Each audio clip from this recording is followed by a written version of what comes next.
ऐक ना, नाही होते का माझ्याच्याने मूव ऑन? सोपं असतं रे किरण, फक्त थोडा वेळ जाऊ द्यावा लागतो. सगळं विसरता येतं, ती व्यक्ती, त्या मेमरीज, सगळं. तेव्हा मला वाटायचं की मी तुला आयुष्यभर विसरूच शकणार नाही.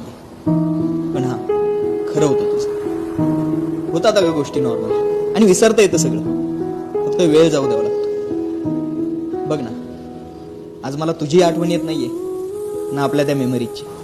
अगं खूप खुश आहे मी माझ्या आयुष्यात, कारण आता तुझ्यामुळे माझ्या डोळ्यात पाणी देखील येत नाही. I am happy for you. बरं, चल, निघतो.